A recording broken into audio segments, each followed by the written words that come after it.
Doris Fanning had been transferring marriage records to microfilm for 6 weeks when she noticed the handwriting. The same spidery signature appeared on 4 different death certificates, all women, all bearing the surname Keller. She pulled the corresponding marriage licenses from the archive box, hands trembling slightly as she laid them side by side on the courthouse desk. 4 brides between the ages of 17 and 20. 4 deaths within 3 years of marriage. 4 official causes that seemed almost deliberately vague. One undertaker's notation, penciled faintly in a margin, read simply, "See private ledger." Was this bureaucratic coincidence, or had an entire county spent 3 decades looking the other way? Before we dive into the story, what's the darkest case you've ever heard or experienced? Write it in the comments. Let's compare notes. Also, tell us where you're watching from today and what time is it right now. We're building a community of truth seekers who aren't afraid of the dark. Now, let's continue with the story. Doris Fanning never expected to become a detective, but sometimes history makes those choices for us. The Pike County Courthouse in eastern Kentucky had decided in the spring of 1973 to modernize its record-keeping system. Decades of marriage certificates, death records, and property deeds were being photographed onto microfilm before the original documents deteriorated beyond recognition. Doris, who had worked as a county clerk for 11 years, volunteered for the project.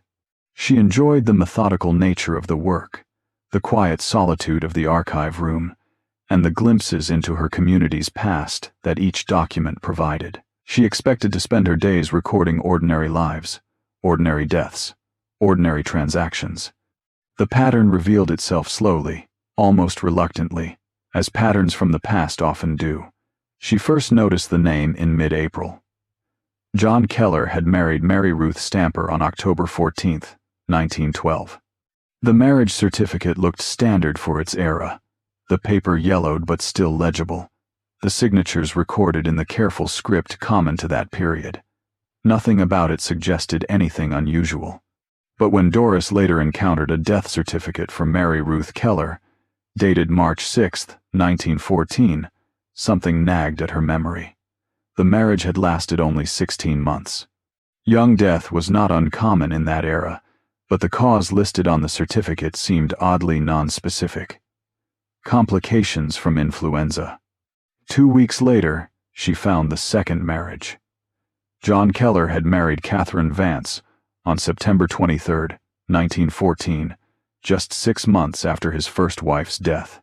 Again, the certificate appeared routine. Again, a death certificate followed within 2 years. Catherine Keller had died June 11, 1916. Cause: complications from childbirth. But there was no corresponding birth certificate for a child, living or deceased. Doris began searching specifically for the name Keller. The archive boxes were organized by year, not by name, so the hunt required patience. By the end of April, she had found 2 more marriages. Edna Combs, married to John Keller in April of 1918, dead by February of 1921. Louise Combs, Edna's younger sister, married to John Keller in November of 1923, dead by August of 1926. 4 women, 4 marriages to the same man. 4 deaths within 3 years. 4 causes that, while different on paper, all shared a quality of vagueness that seemed increasingly deliberate. The death certificates bore the signatures of 3 different physicians, none of whom practiced in the county anymore. 2 had died decades ago. The 3rd had retired to Florida in the 1950s. But all 4 certificates had been processed by the same undertaker, a man named Virgil Tackett, whose funeral home had served the county from 1900 until his death in 1957.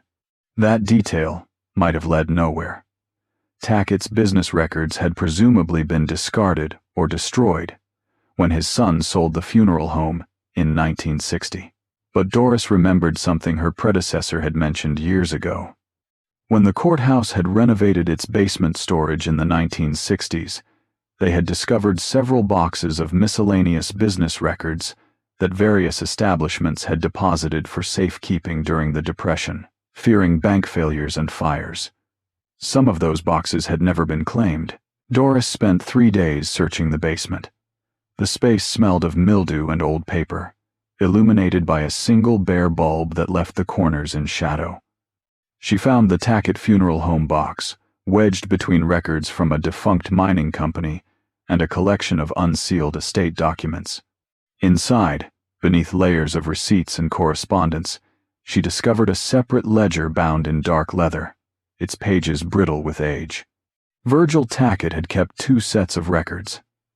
The official embalming log, submitted to the county for public health purposes, contained standard information about each deceased person he had prepared for burial. But this private ledger, never meant for official eyes, told a different story entirely. Next to Mary Ruth Keller's name, Tackett had written, "Extensive bruising to torso and limbs. Broken ribs, old and new. Injuries inconsistent with influenza complications. Spoke to county clerk. Advised not to pursue." Next to Catherine Vance Keller, "Severe trauma. No evidence of recent childbirth. Multiple old fractures. Clerk says mountain marriages are private family matters." The entries for Edna and Louise Combs were equally detailed and equally damning. Virgil Tackett had documented everything, had tried to report his concerns, and had been systematically discouraged from taking further action. Doris sat in the basement with the ledger open across her knees, the bare bulb casting her shadow large against the wall of filing boxes. 3 decades of abuse, methodically recorded by one man, and methodically ignored by everyone else. 4 women who had died too young, their suffering noted but never addressed. And somewhere in these archives was the full story of how John Keller had gotten away with it for so long. Mary Ruth Stamper's father signed the papers without looking her in the eye. The marriage documents Doris found in the Pike County Archives told a story that was simultaneously ordinary and devastating for its era. On October 14, 1912, 17-year-old Mary Ruth became the legal property of John Keller, a 32-year-old landowner whose 40-acre homestead sat 5 miles up a mountain road that turned to mud every spring. The arrangement had been negotiated the previous month between Mary Ruth's father, Samuel Stamper, and John Keller. County land records documented the transaction with remarkable specificity. $40 in currency and 1 mule, valued at $25, transferred from Keller to Stamper. This was not unusual for Appalachian communities in that period, where daughters were often viewed as economic liabilities, and marriage represented a practical exchange between men. The cultural context matters here. In 1912, women in Kentucky could not vote, could not own property independently if married, and had limited legal recourse if their husbands chose to exercise what was then called marital authority. The law explicitly gave husbands control over their wives' bodies, property, and daily lives. What we now recognize as domestic violence was often categorized as a husband's right to discipline his household.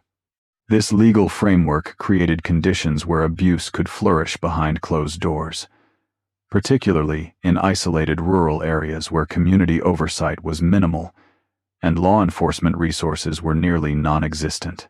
Mary Ruth's life on the Keller homestead began to unravel almost immediately, though the full picture only emerged through careful examination of medical records that survived in various archives. Dr. Edgar Finch was a traveling physician who served the mountain communities around Pike County in the early 1900s. He maintained meticulous records of his patient visits, noting not just symptoms and treatments, but also his observations about living conditions and family dynamics. His journals, donated to the Kentucky Historical Society after his death in 1948, provided disturbing insights into Mary Ruth's brief marriage. The first visit occurred in June of 1913, 8 months after the wedding. Mary Ruth had presented with severe bruising along her left side, and what Dr. Finch described as contusions, consistent with impact against a solid surface. She explained that she had fallen down the cabin steps while carrying water from the well. The doctor treated her injuries and noted that the explanation seemed plausible given the steep terrain and rough conditions of mountain homesteads. But he also wrote something else in his private journal. Patient, very quiet. Would not meet my eyes when husband present. Flinched when he moved suddenly. The second visit came 2 months later, in August. This time Mary Ruth reported falling from a ladder while helping to repair the cabin roof. She had injured her right wrist and had visible marks on her upper arms. Dr. Finch set the wrist and again recorded his treatment in the official log, but his private journal entry for that day revealed his growing suspicion. Same patient from June, different injury, same demeanor. Husband insists on remaining in room during examination. Patient appears frightened. Bruising on arms shows finger-shaped patterns. Query: accidental falls or something more concerning? The third documented visit occurred in November of 1913. Mary Ruth came to town alone this time, seeking treatment for what she described as having fallen against the fireplace mantel. The injury was to her ribs and torso. Dr. Finch's examination revealed both fresh injuries and evidence of older trauma that had healed improperly. His private notes from this visit were more direct. Patient clearly suffering repeated physical trauma. Explanations increasingly implausible. Asked her directly if she felt safe at home. She began to cry but would not speak further. Legal and social limitations prevent me from taking action without her cooperation or testimony.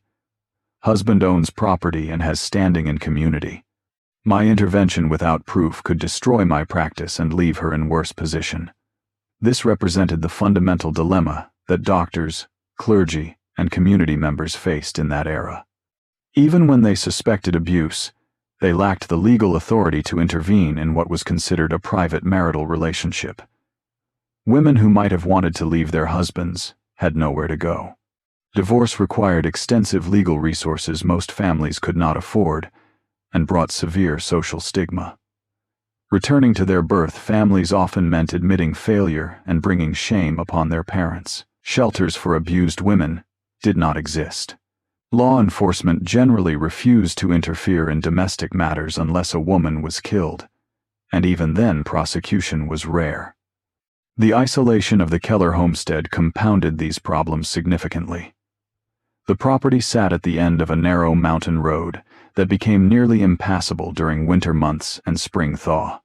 The nearest neighbor lived more than a mile away, separated by dense forest and steep terrain. Mary Ruth had no access to a horse or wagon of her own. She was, in every practical sense, trapped.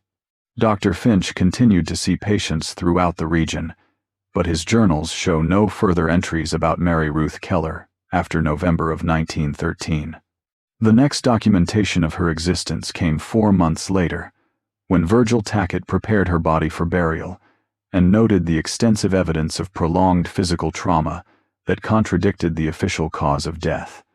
The question that haunted researchers who later examined these records was not whether abuse had occurred. The evidence from multiple independent sources made that clear. The question was how many people had known, how many had suspected, and why none of them had been able or willing to stop it. Mary Ruth Stamper had become Mary Ruth Keller through a transaction documented in county ledgers. And she had died 16 months later, despite the concerns of at least one physician who saw her suffering but felt powerless to intervene within the legal and social constraints of his time. Sound travels differently in mountain hollows, carrying voices and disturbances farther than most people realize. The testimony that would eventually emerge about Mary Ruth's final months came from unexpected sources. In 1974, when a graduate student from the University of Kentucky began researching Appalachian social history, she interviewed elderly residents who had lived in Pike County during the early 1900s. Several of them, now in their 80s and 90s, remembered the Keller homestead with remarkable clarity. Their accounts, recorded on tape and later transcribed, provided details that official records never captured. Harold Vest had been 19 years old in 1913, living with his parents on a property that bordered Keller's land to the south. The farms were separated by more than a mile of dense forest and rocky terrain, but sound carried across the hollow between them, especially at night when wind was still. Harold recalled hearing raised voices from the Keller cabin on multiple occasions during the fall and winter of 1913. "You'd hear shouting," he told the researcher, "and sometimes crying that went on for a long time. My mother would close the windows even when it was warm, said she couldn't bear to hear it. My father said it wasn't our business what went on between a man and his wife." This attitude represented the prevailing social norm of that era. Marital relationships were considered private matters, essentially beyond the reach of community intervention. The concept of domestic violence as a crime did not meaningfully exist in most jurisdictions. What happened within a marriage was between husband and wife, and outsiders who interfered risked social ostracism or legal consequences for defamation or slander. This social barrier was as effective as any physical barrier in isolating victims from potential help. The most detailed account came from Mary Ruth's older sister, Sarah Stamper, who was interviewed in 1973 when she was 78 years old. Sarah had been 21 when her sister married John Keller, old enough to have reservations about the match, but powerless to prevent a transaction their father had already approved. Her testimony provided the clearest picture of how isolation served as both consequence and tool of control. Sarah attempted to visit Mary Ruth twice during the winter of 1913 and 14. The first visit, in December, came after several weeks of worry. Mary Ruth had promised to attend a community church gathering in November, but never appeared. Sarah walked the 5 miles to the Keller homestead on a cold morning, arriving around midday. John Keller met her at the cabin door and refused her entry. "He told me Mary Ruth was ill and needed rest," Sarah recounted. Said the doctor had instructed she not have visitors because she was recovering from a lung complaint. "I asked to see her, just for a moment, and he got angry. Told me I was interfering in his household and that I needed to leave." The second attempted visit occurred in early February of 1914. This time Sarah brought their younger brother Thomas, hoping that a male family member's presence might carry more weight. Again, John Keller prevented them from entering the cabin. But this time Sarah caught a glimpse of her sister through a window. "I saw her face," Sarah told the researcher, her voice breaking even decades later. "She was standing back in the shadows, just visible through the glass. She had marks on her face, dark marks like bruises, and her expression terrified me. It was like she was pleading with me but also warning me away at the same time. John saw me looking and pulled the curtain closed. He told us if we came back again, he'd have the sheriff arrest us for trespassing." This threat, while legally questionable, was effective. The Stamper family had no resources to challenge a property-owning man in court. More significantly, they faced a larger problem that confronted anyone who suspected abuse in that era. Even if they could have documented their concerns, there was almost no official mechanism for intervention. Pike County in 1913 had exactly one sheriff, Marcus Eldridge, who was responsible for law enforcement across more than 800 square miles of mountainous terrain. His jurisdiction included dozens of isolated communities, connected by roads that were barely passable, even in good weather. Sheriff Eldridge operated out of the county seat and generally responded only to reports of major crimes like theft, arson, or murder. Domestic disputes, even violent ones, were considered outside his purview unless they resulted in death. Even then, prosecution was rare. The sheriff's annual reports from that period, preserved in state archives, show no recorded responses to complaints about marital violence. The category simply did not exist in his official documentation. This was not necessarily because Sheriff Eldridge was callous or incompetent. The structural limitations were real. With no telephone system connecting remote homesteads to the county seat, no automobiles capable of navigating mountain roads, and no legal framework that recognized marital abuse as a crime, law enforcement could not have intervened effectively, even if someone had managed to file a formal complaint. The system was not designed to protect women in Mary Ruth's situation, Sarah Stamper carried the guilt of her sister's death for the rest of her life. In her interview, recorded just 2 years before she died, she spoke about the helplessness that haunted her. "I knew something terrible was happening to her. I think everyone who knew them suspected it. But what could we do? Who would we tell? And even if we told someone, what could they do about it? She was his wife. The law said she belonged to him. That's what people kept telling me when I tried to talk about my worries. They'd say, 'She's his wife now. It's not your concern anymore.' I've spent 60 years wondering if there was something else I could have done, some way I could have saved her." Mary Ruth died alone in that isolated cabin 6 weeks after Sarah's last attempted visit. Her suffering witnessed by neighbors who heard but could not help, documented by a physician who suspected but could not prove, and mourned by a family who knew but could not intervene.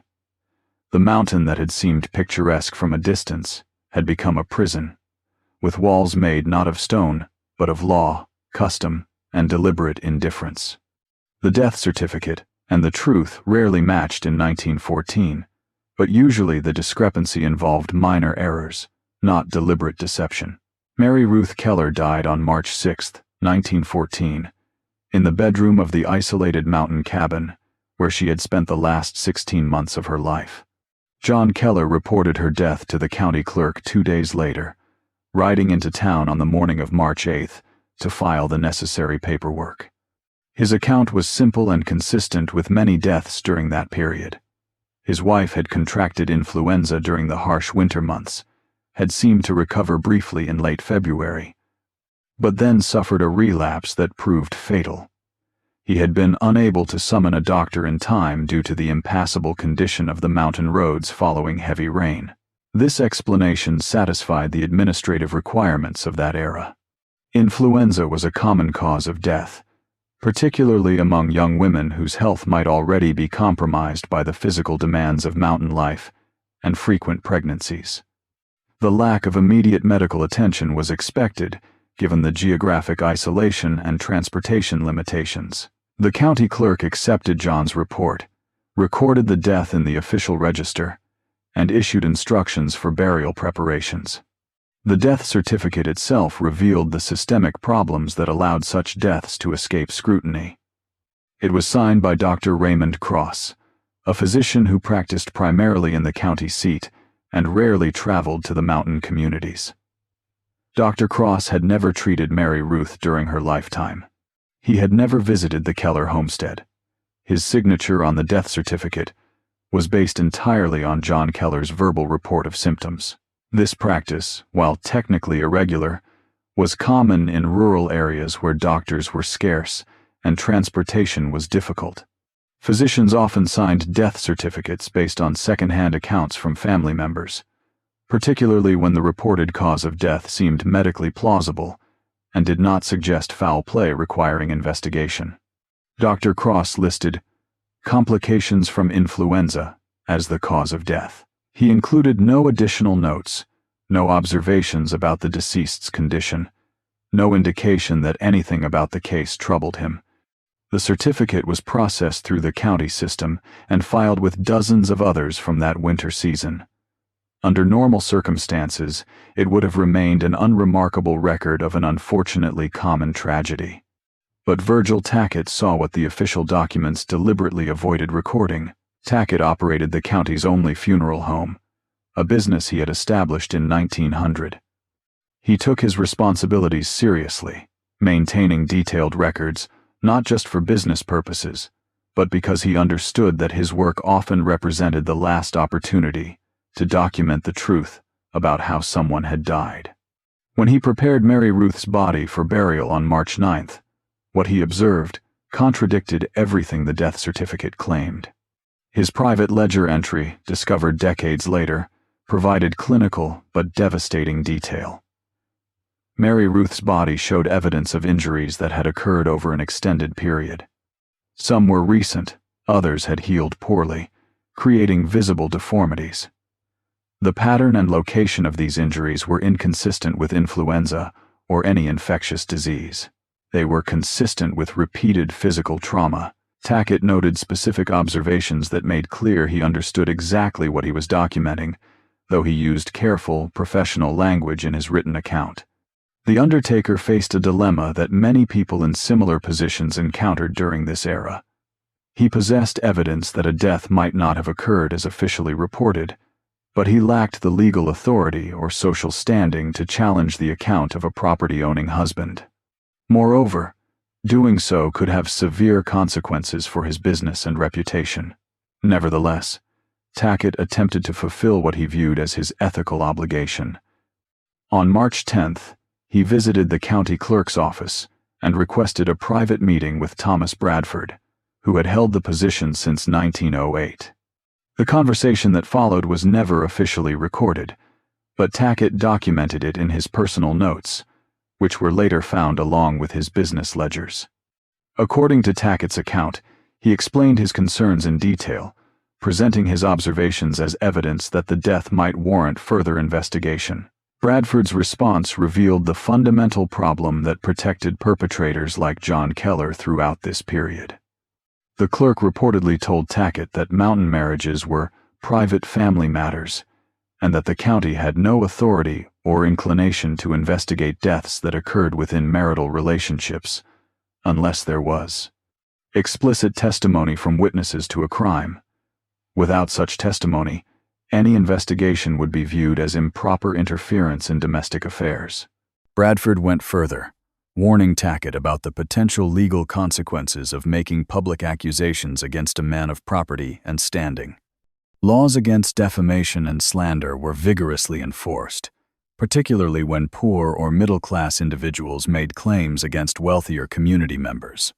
If Tackett persisted in suggesting that John Keller had been responsible for his wife's death, he could face a lawsuit that would destroy his business and reputation. The clerk advised him to complete his professional duties, file his standard report, and speak no more about his concerns.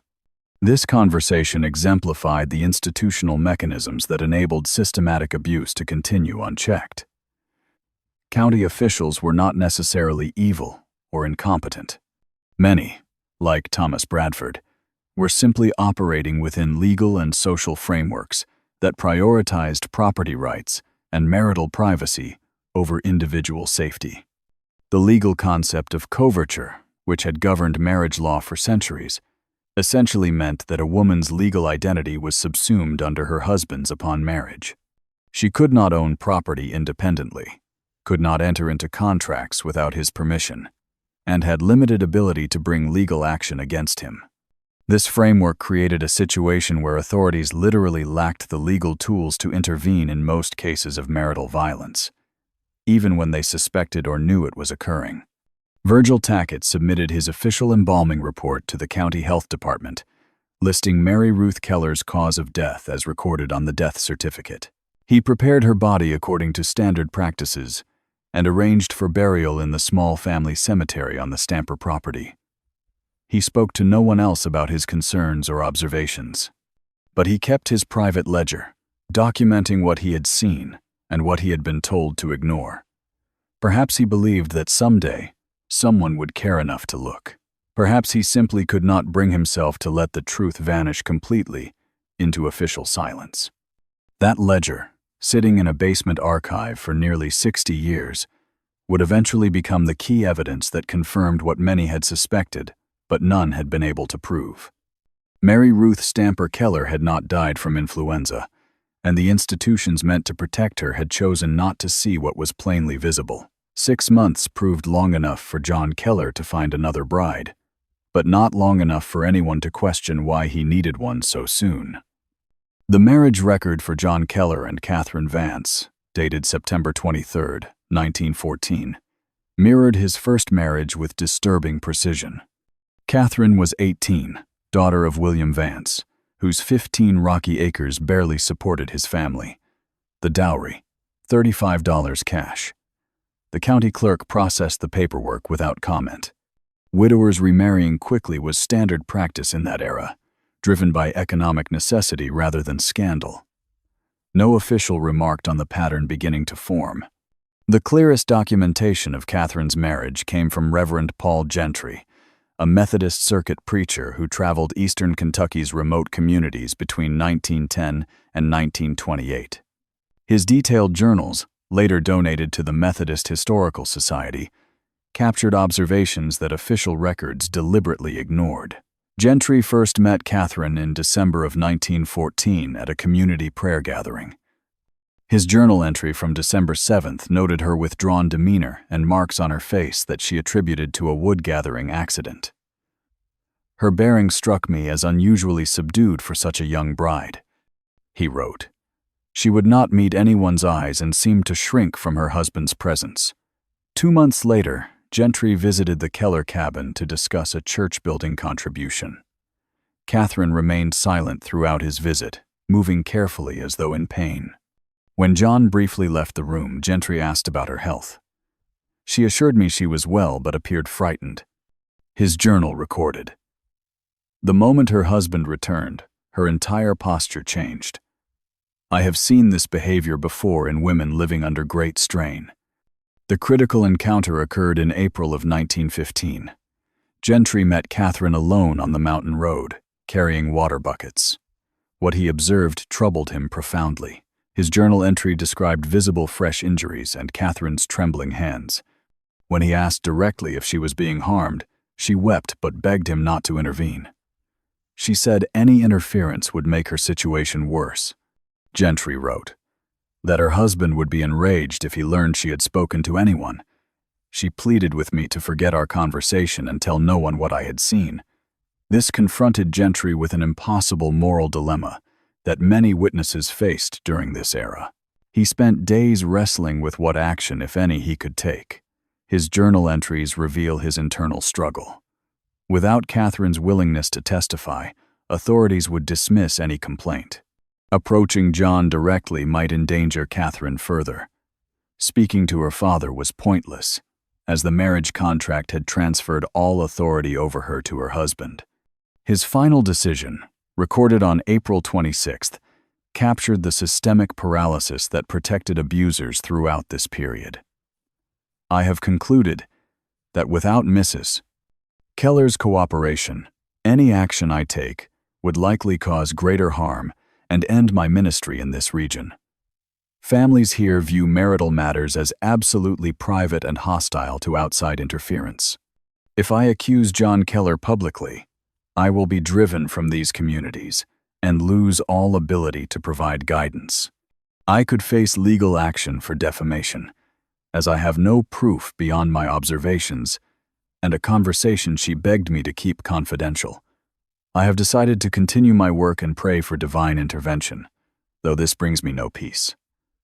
This decision was not made by a callous man, but by someone trapped within legal and social structures that provided no viable path to intervention.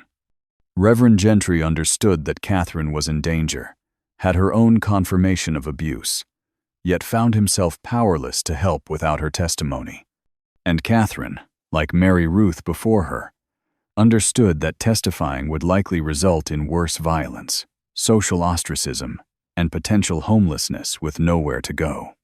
The social framework of early 20th century Appalachia created what researchers now recognize as a perfect environment for systematic abuse. Geographic isolation limited outside observation. Economic dependence made leaving impossible for women with no independent income or property rights. Legal structures granted husbands almost absolute authority over their wives. Cultural norms treated marital privacy as sacrosanct.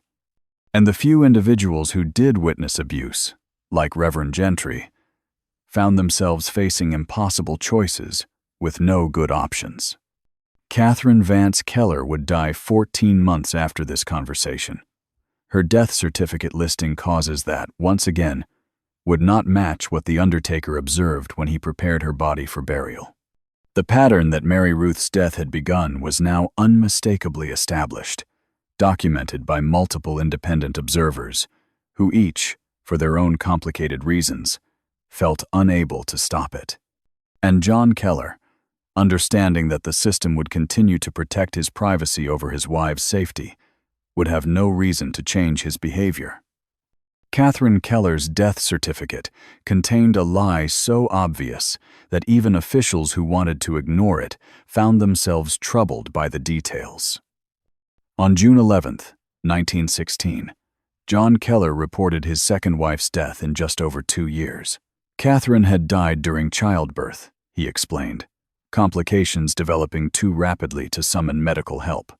Dr. Raymond Cross signed the death certificate based on John's verbal account, listing complications from childbirth as the cause. This raised no immediate alarm. Childbirth mortality was tragically common in isolated areas where medical assistance was unavailable. But one detail should have triggered investigation. No birth certificate existed for any child, living or deceased.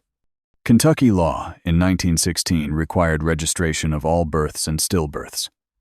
When a woman died in childbirth, corresponding documentation should exist for the infant. The Catherine Keller case had none.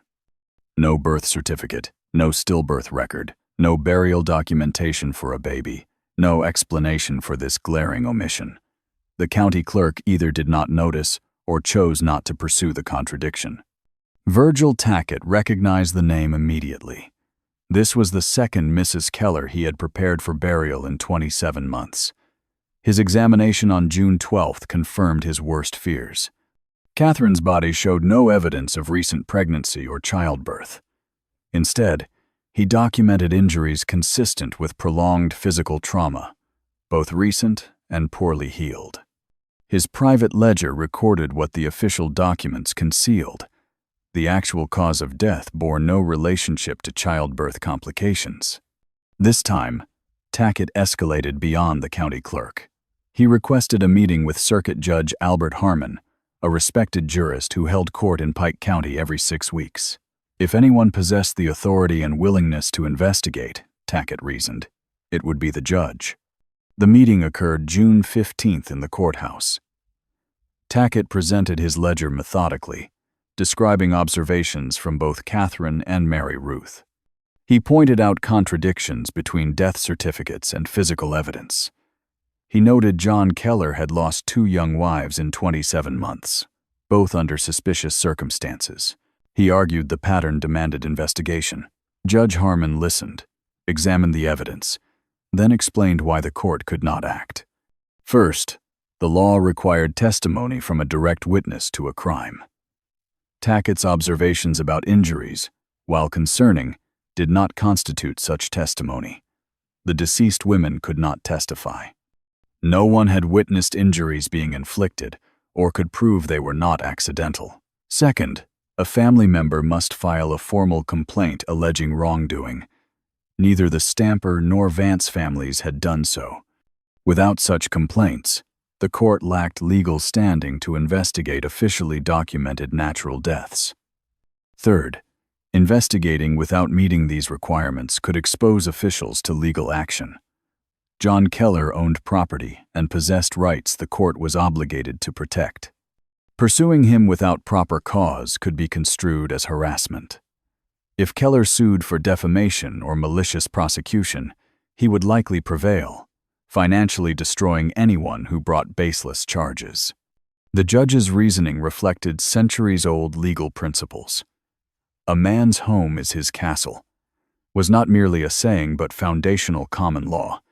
Courts were extremely reluctant to interfere in domestic matters, especially marital relationships, considered private contracts between individuals. Without clear evidence of criminal activity and proper parties bringing formal complaints, judicial intervention was viewed as government overreach. Judge Harmon advised Tackett to continue his professional duties and avoid public accusations he could not prove in court. He suggested that if concerns were valid, eventually someone would provide testimony supporting legal action. Until then, the court's hands were tied by laws designed to protect citizens from arbitrary state power. Tackett understood the terrible irony. Laws protecting individual privacy and property rights simultaneously enabled systematic abuse. Families who might file complaints were prevented by economic dependence and social pressure. Witnesses like Reverend Gentry felt powerless without victim cooperation. Officials with authority to investigate were constrained by legal frameworks, requiring evidence the circumstances made impossible to obtain. The system had created a perfect trap. Victims could not escape without resources they did not possess. Families could not intervene without risking worse consequences for their daughters. Witnesses could not testify without victim cooperation that fear prevented. And authorities could not investigate without complaints that terror and poverty made impossible to file. Catherine Vance Keller was buried June 16, 1916. She was 19 years old, married for 20 months. Her death certificate entered the official record with its false cause uncorrected. And John Keller, twice widowed before age 40, remained free, protected by a legal system that valued his marital privacy more than women's lives. The pattern was now undeniable to those who looked, yet the machinery of justice that might have stopped it remained deliberately blind. The most disturbing aspect of John Keller's third marriage was not that he found another victim, but that he found her in the same family that had already lost one daughter to him. Edna Combs became the third Mrs. Keller on April 23, 1918. She was 20, daughter of Raymond Combs, whose struggling farm could barely feed his family. The dowry, $30. Raymond signed quickly, perhaps believing marriage to a property owner offered his daughter better prospects than remaining on failing land. Did Raymond know about Mary Ruth and Catherine? Pike County was small enough that news traveled. Surely someone mentioned John Keller had buried 2 wives in 4 years, but young wives dying was common then. The deaths had official explanations. Economic desperation often overrode caution in marriage arrangements. Edna lasted 2 years and 10 months. She died February 9, 1921. The death certificate listed pneumonia. By now the pattern should have been impossible to ignore. Virgil Tackett had retired by then, passing his funeral home to his son Marcus, who maintained the practice of keeping private records. Marcus's ledger for Edna noted the same inconsistencies his father had documented twice before. The injuries bore no relationship to respiratory illness. He approached county officials and received the identical response. Without witness testimony or family complaints, authorities could not investigate. The fourth marriage demonstrated deliberate targeting. On November 6, 1923, John Keller married Louise Combs, Edna's younger sister. She was 18. The same father who had signed away one daughter now signed away another to the man who had buried the first. This seems incomprehensible now, but poverty forced terrible calculations. Raymond's farm was still failing. He had other children to feed. Critically, there had been no official determination that anything improper occurred in Edna's death. The certificate said pneumonia. Authorities investigated nothing. Without official acknowledgement his first daughter had been harmed, Raymond may have convinced himself her death was tragic coincidence. Or perhaps he knew and felt powerless to refuse. Families depending on wealthier neighbors for employment or credit often could not reject marriage proposals, regardless of private concerns. Rural Appalachian power dynamics made refusal socially and economically dangerous. Louise died August 14, 1926, barely 2 years and 9 months after her wedding. The death certificate listed heart failure. She was 20 years old. By then, 3 different undertakers had documented concerns. Marcus Tackett recorded observations identical to previous cases. He noted something new. Several community members approached him privately with suspicions, but refused formal statements from fear of consequences. The most significant development came from Kentucky's new social worker program. Bertha Claypool was assigned to Pike County in July 1925, the first professional whose job included investigating family welfare. Claypool's archived reports revealed multiple families approached her about John Keller during her first 6 months. Louise was still alive when she received these complaints. Families described the pattern of young women dying within years of marrying Keller. They feared for Louise's safety. They asked if the state could intervene. Her letter to supervisors dated January 4, 1926, exposed the limitations even trained professionals faced. I have received credible reports suggesting potential danger to Mrs. Louise Keller. However, my authority extends only to cases where formal complaints have been filed or where I observe direct evidence of harm to children. I cannot enter private homes without permission or legal cause. Mrs. Keller's family has not filed formal complaints. Without such complaints, I have no legal standing. I attempted to visit the Keller household twice, but Mr. Keller refused me entry, which is his legal right. I am deeply concerned but powerless to act.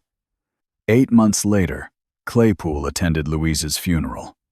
The young woman whose safety concerned her was dead. In her next state report, she wrote, "We are documenting tragedies we have no authority to prevent. Current legal framework assumes family members will seek help.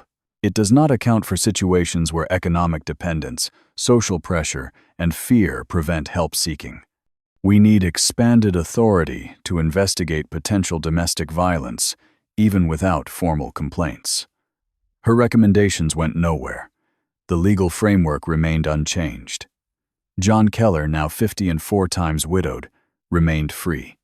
The pattern was documented by multiple professionals, but stopped by none. The system had created perfect conditions for predators who understood exactly which legal and social barriers would protect them. Emma Combs had already lost 2 sisters to John Keller, and she decided she would not attend a third funeral.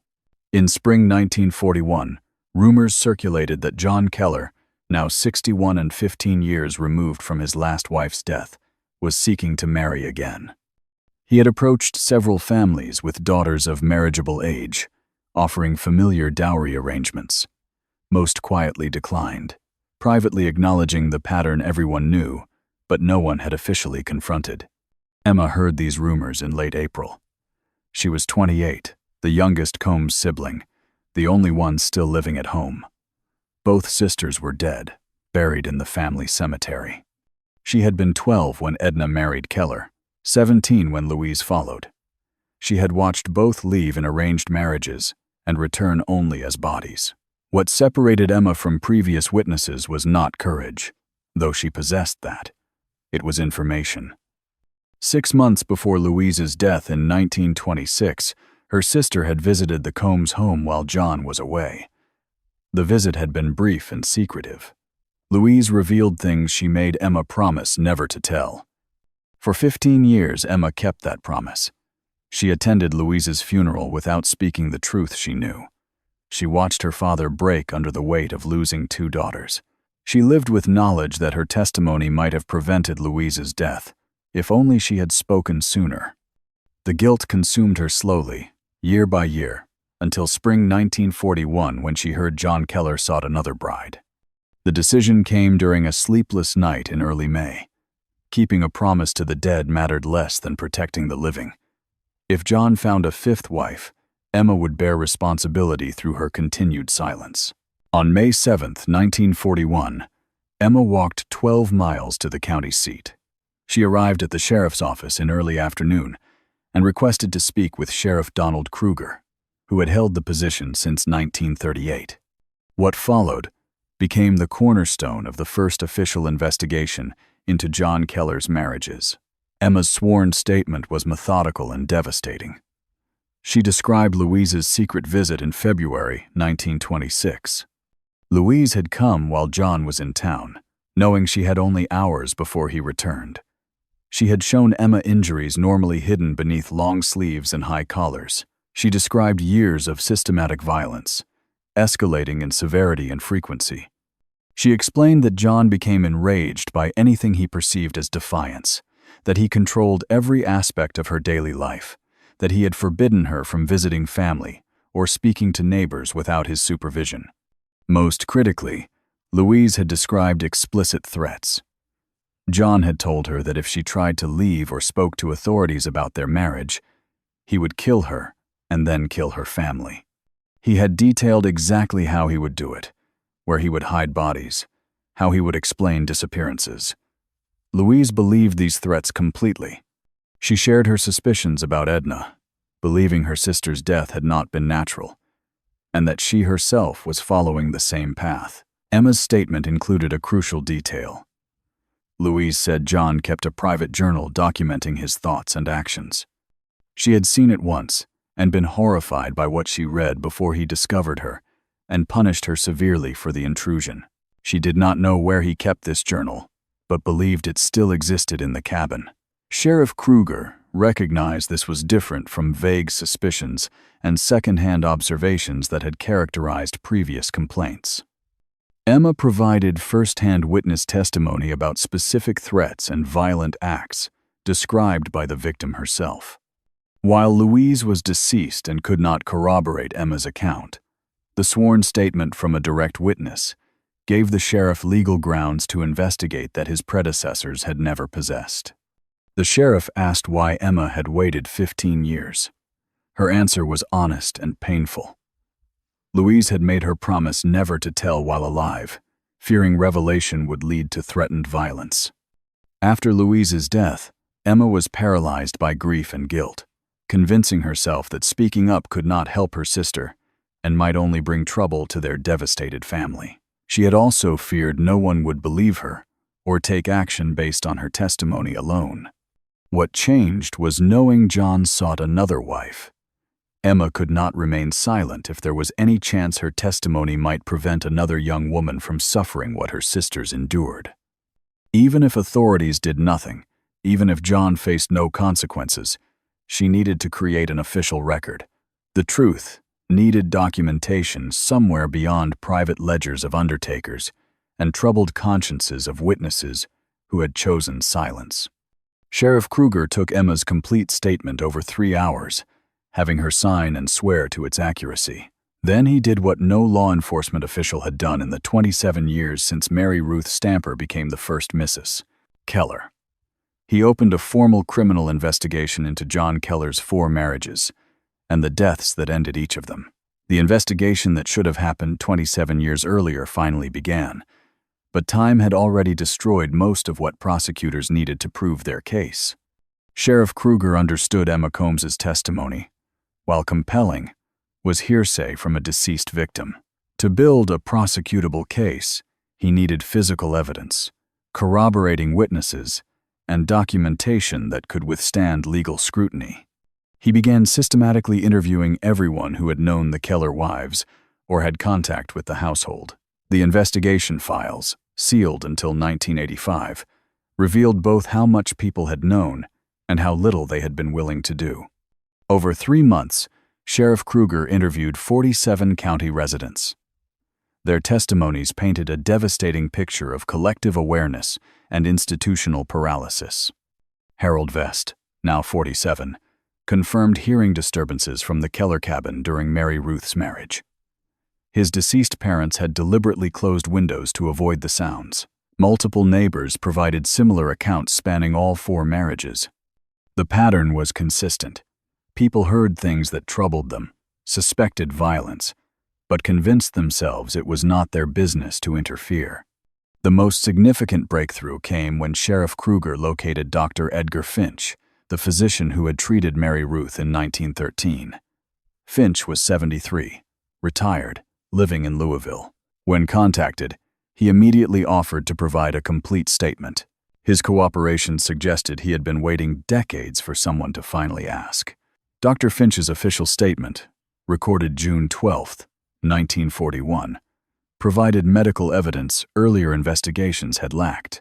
He described the injuries he had observed on Mary Ruth during her 3 visits, his growing certainty they were not accidental, and his attempts to get her to confirm abuse.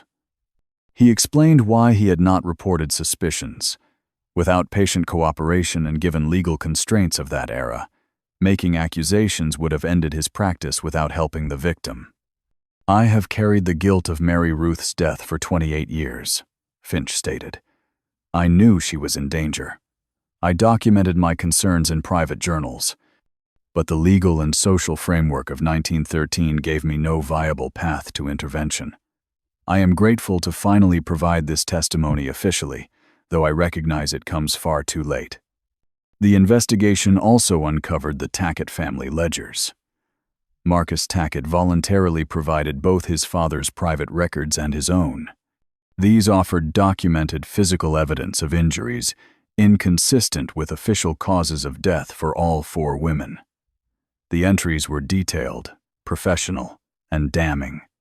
Yet, despite substantial evidence of a pattern, Sheriff Kruger faced obstacles that would prove insurmountable. The first problem was evidentiary. 3 women were buried in family cemeteries for 15 to 27 years. Exhuming bodies would yield limited useful information. Decomposition in acidic mountain soil would have destroyed most soft tissue evidence. Skeletal remains might show healed fractures, but could not prove those injuries were inflicted violently rather than sustained accidentally. The second problem was witness availability. Many key witnesses were deceased. Mary Ruth's sister Sarah died in 1938. Catherine's father died in 1934. The county clerk who had advised against pursuing concerns was dead. Judge Harmon had retired with failing memory. Living witnesses could testify about suspicions and observations, but not about direct knowledge of crimes being committed. The third problem was legal framework. Kentucky law in 1941 still provided limited protections for married women and even fewer options for prosecuting historical domestic violence cases. Deaths had official causes on certificates signed by physicians. Challenging those required proving doctors had been deceived rather than negligent, a high legal bar. District Attorney Wallace Bingham reviewed the evidence in July and delivered his assessment. The case was strong circumstantially, but weak legally. A defense attorney could argue injuries might have been accidental, that the pattern could be tragic coincidence given high mortality rates of that era, and that testimony describing suspicious behavior was not proof of criminal acts. Most critically, the victims were dead and could not testify. Bingham identified one potential path to prosecution. If investigators could locate the journal Louise had mentioned to Emma, and if it contained admissions of violence, it might provide needed direct evidence. On July 23rd, armed with a search warrant, Sheriff Kruger and 2 deputies went to the Keller homestead to execute the first official search of the property. John Keller was home when they arrived. He was 61, still living alone in the cabin where 4 women had died. He did not resist the search but watched deputies work with complete calm. The search lasted 4 hours, covering every room, every outbuilding, every possible hiding place. They found no journal. If it had ever existed, John had destroyed it or hidden it too well. The investigation had documented 3 decades of systematic abuse, confirmed that multiple professionals and community members had known something terrible was happening, and revealed exact mechanisms that had prevented intervention. But it could not overcome the fundamental problem that the legal system still protected the privacy of marital relationships more than it protected the women within them. John Keller died on March 15, 1943, 2 years after Emma Combs walked 12 miles to break her silence, and he never spent a single day in custody for what he had done. The official cause of death was heart failure. He was 63 and died in the same cabin where Mary Ruth, Catherine, Edna, and Louise had each met their ends. The investigation remained technically open, but District Attorney Bingham had already informed Sheriff Kruger that prosecution was unlikely even if Keller lived to stand trial. The evidentiary problems were too substantial to overcome. John Keller's death meant the 4 women he married would never receive justice in any legal sense. No court would officially determine he had killed them. No judge would sentence him for their suffering. The death certificates listing influenza, childbirth complications, pneumonia, and heart failure would remain the official record. Their falseness, documented only in private ledgers and investigation files, most people would never see. But something did change, slowly and inadequately, in the wake of Emma's testimony. In October 1943, Pike County enacted new regulations requiring physicians to personally examine deceased individuals before signing death certificates, except in genuinely impossible circumstances. The regulation prohibited signing certificates based solely on family members' descriptions. This came directly from Sheriff Kruger's recommendation, based on how easily Keller had manipulated the certification process. The county also expanded its social workers' authority. Following Bertha Claypool's advocacy, the position gained limited power to investigate potential domestic violence, even without formal family complaints, though this remained constrained by requirements to document clear evidence of immediate danger. It was a small step forward in a system that still privileged marital privacy over individual safety. These policy changes would not have saved Mary Ruth, Catherine, Edna, or Louise. They came decades too late. But they represented the first official acknowledgement that the existing system had failed catastrophically, that institutional indifference and legal barriers had enabled systematic abuse to continue unchecked for 30 years. The full story might have remained buried if not for the 1973 courthouse renovations. When Doris Fanning discovered Virgil Tackett's private ledgers in that basement storage room, she uncovered more than evidence of one man's crimes. She revealed a case study in how systems fail, how good people convince themselves they cannot act, and how the vulnerable are sacrificed to preserve social order and legal formality. The documentation Fanning assembled became required reading in Kentucky social work training programs by the 1980s. Researchers used the case to analyze structural factors that enable domestic violence: geographic isolation, limiting outside observation, economic systems creating dependence and preventing escape, legal frameworks prioritizing property rights over individual safety, and cultural norms treating intervention as inappropriate meddling. Mary Ruth Stamper was 17 when she married John Keller, 29 months from wedding to burial. Catherine Vance was 18, 20 months. Edna Combs was 20, 34 months. Louise Combs was 18, 33 months. 4 young women whose combined marriages lasted less than 9 years total. 4 lives reduced to entries in death registers and private ledgers, kept by an undertaker who documented truth but could not act on it. These stories matter not because they were unique, but because they were not. Researchers found similar patterns throughout rural Appalachia during the same period. Young women dying suspiciously. Communities that knew but did not act. Systems designed to protect privacy becoming mechanisms that enabled harm. The Keller case simply happened to be documented thoroughly enough to become visible decades later. Emma Combs lived until 1978. In her final interview, she spoke about the cost of 15 years of silence. "I kept my promise to my sister, but in doing so, I failed her and the women who might have come after. If I had spoken in 1926, would the system have done anything? Probably not. But at least the truth would have been on record sooner. At least I would have tried while it might have mattered." Emma's question remains relevant. How many people must know before knowing becomes responsibility? How many times must a pattern repeat before we acknowledge it requires intervention?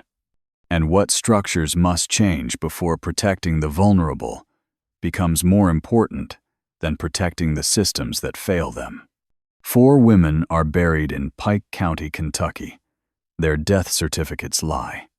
Their stories demand we ask better questions about the institutions we build and the people we allow them to fail. If this story disturbed you, if it made you think about the systems we still accept that enable harm, then take one moment to do something. Hit that like button. Subscribe to this channel. Because these stories, the ones that make us uncomfortable, the ones that force us to confront how easily good people can become complicit in terrible things, these are exactly the stories we need to keep telling. Share this video with someone who needs to understand that institutional failure is not ancient history. It is a pattern we must actively work to break. Every view, every share, every conversation this generates is part of refusing to let these women be forgotten. Thank you for watching, and thank you for caring enough to listen to the end.